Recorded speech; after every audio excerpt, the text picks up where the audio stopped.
उत्तर प्रदेश की कानपुर पुलिस ने एक ऐसे सातिराना गिरोह का पर्दाफाश किया है जिसकी सरगना एक 30 वर्षीय लुटेरी दुल्हन है और इस गिरोह के तार खुद पुलिस विभाग के कई वरिष्ठ अधिकारियों तक जुड़े हुए प्रतीत हो रहे हैं। जांच में जो खुलासा हुआ है वह किसी क्राइम थ्रिलर फिल्म की पटकथा से कम नहीं है। आरोपी दुल्हन ने 2 बैंक मैनेजरों और 2 सब इंस्पेक्टरों समेत 12 से अधिक लोगों को अपने जाल में फंसाकर करोड़ों रुपए ठगे हैं। नमस्कार, आप देख रहे हैं आई इंडिया और मैं हूं डॉक्टर पंकज सिंह गौर। तो हम बात कर रहे हैं उस लुटेरी दुल्हन की जिसने निशाने पर बैंक मैनेजर समेत कई सब इंस्पेक्टर रहे हैं। फिलहाल शादी का लालच देकर लोगों को ठगने वाली कुख्यात दिव्यांशी चौधरी को कानपुर पुलिस ने आखिरकार गिरफ्तार कर लिया है। पुलिस के अनुसार दिव्यांशी के विभिन्न बैंक खातों में 8 करोड़ रुपए से अधिक की रकम जमा पाई गई है। चलिए अब जान लेते हैं दिव्यांशी के अपराध करने के तौर तरीकों के बारे में। दिव्यांशी का अपराध करने का तरीका बेहद सातिराना था। वह पहले शादी का झांसा देकर या प्रेम जाल में बिछाकर पीड़ितों के साथ शारीरिक संबंध बनाती थी, फिर उन्हें रेप या छेड़खानी का फर्जी मुकदमा दर्ज करवाने की धमकी देकर भारी रकम वसूलती थी। यदि पीड़ित नहीं मानता तो वह मुकदमा दर्ज करा देती और बाद में कोर्ट में ट्रायल के दौरान बयान पलटकर मुकदमा वापस ले लेती और समझौता कर लेती थी। इस पूरे नेटवर्क का भंडाफोड़ तब हुआ जब उसका चौथा शिकार 2019 बैच का बुलंदशहर निवासी सब इंस्पेक्टर आदित्य कुमार लोचो उसकी ठगी का शिकार हुआ। 17 फरवरी 2024 को दोनों की शादी हुई, जिसमें दिव्यांशी ने दहेज में स्कॉर्पियो गाड़ी, लाखों के जेवर और धूमधाम से शादी का लालच देकर आदित्य और उनके परिवार को ठगा था। शादी के कुछ महीनों बाद ही आदित्य को दिव्यांशी के व्यवहार पर शक हुआ, क्योंकि वह ससुराल में कम रुकती थी, फोन से सभी यूपीआई ऐप डिलीट कर देती थी और पति के ड्यूटी पर होने पर लगातार पैसे मांगती थी। पीड़ित दरोगा के मुताबिक एक दिन छुट्टी पर घर आने पर उसने दिव्यांशी का फोन जबरन चेक किया, जिसकी ट्रांजैक्शन हिस्ट्री देखकर उनके होश उड़ गए। 10 से अधिक बैंक खातों में करोड़ों रुपए का लेन देन दिखाई दिया। आदित्य की माने तो जब उसने इस बारे में पूछताछ की तो दिव्यांशी झगड़ा करके मायके चली गई। ठगी का यह खेल तब और उलझ गया जब दिव्यांशी ने उल्टा विक्टिम कार्ड खेलते हुए हाल ही में कानपुर पुलिस कमिश्नर कार्यालय में जमकर ड्रामा किया और पति आदित्य पर ही 14,50,000 रुपए हड़पने व अन्य महिलाओं से अवैध संबंध रखने का आरोप लगा दिया। लेकिन इस बार उसका दांव उल्टा पड़ गया, क्योंकि जवाब में आदित्य ने दिव्यांशी की ठगी के सैकड़ों पुख्ता सबूत पेश कर दिए, जिससे उसका पूरा ठगी का नेटवर्क सामने आने लगा।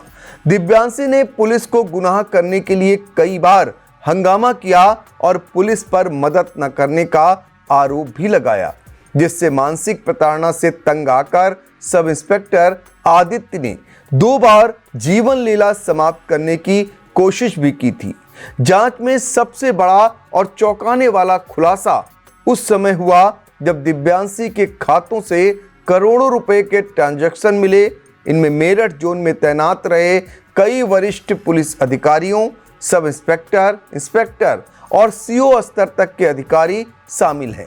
कानपुर के डीसीपी श्रवण कुमार का क्या कुछ कहना है, उसे भी सुनिए। ये देखिए, जो मुकदमा लिखा गया है ग्वालटोली में लिखा गया है। जो सब इंस्पेक्टर हैं तैनात भी हैं, इनका ये कहना है कि इनके खिलाफ ये महिला ने पहले मुकदमा लिखाया दहेज उत्पीड़न का, जिसमें मुकदमा ख़त्म हुआ।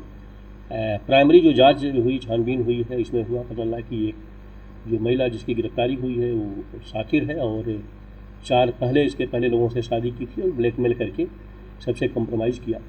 तो ये भी उसी ट्रिप का शिकार हुए। इनका कहना है कि जब शादी के थोड़े दिनों बाद मुझे डाउट होने लगा उसके कंडक्ट से, उसकी चीज़ों से, फिर मैंने अकाउंट को चेक किया तो पता चला कि करोड़ों के ट्रांजेक्शन है। मैंने जब डिटेल पूछा तो बात वहाँ से बिगड़नी स्टार्ट हुई, फिर ब्लैकमेल किया कि पैसा दो रिश्ते के लिए, और जब इन्होंने नहीं किया तो इनके खिलाफ मुकदमा लिखा गया। फिर फाइनली इन्होंने वरिष्ठ अधिकारियों तक अपनी बात को ले जाके कहा, परेशान हुए, उस तथ्य के आधार पर मुकदमा लिखा गया है। पूरी तहकीकात जाँच हुई है और जाँच के आधार पर फाइनली अरेस्ट किया गया है, क्योंकि ये विशुद्ध रूप से ब्लैकमेलिंग का मामला है और काफ़ी पैसे का ट्रांजैक्शन करोड़ों में अकाउंट में पाया गया है। और जिन 4 लोगों से पहले मुकदमा लिखा गया था, ऑलरेडी उनसे, जैसा कि विवेचना में आया है, उनसे भी ब्लैकमेल करके पैसा लिया गया है। उसकी स्टेटस क्या है, बाकी चीज़ों का क्या स्टेटस है, ये इन्वेस्टिगेशन का पार्ट है जो जारी है। तो कितने लोग शिकार हुए इसके? 4 लोग शिकार हुए। तो मेला साहब कुछ और भी लोग? अब वो उसी से पता चलेगा।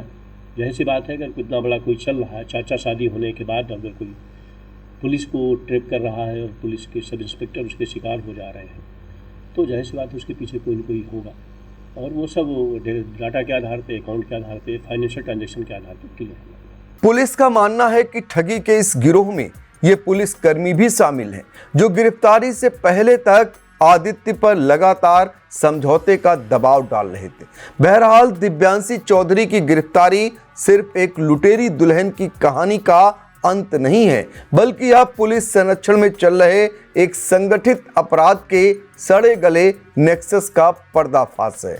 यह महज 12 लोगों से 8 करोड़ रुपए ठगने का मामला नहीं है, यह उस सातिराना तरीके का खुलासा है जहां शादी, प्रेमजाल, शारीरिक संबंध और फिर रेप के फर्जी मुकदमों का डर दिखाकर लोगों को ब्लैकमेल किया जाता था। सबसे भयावह और शर्मनाक पहलू यह है कि इस रैकेट की सरगना अकेली नहीं थी।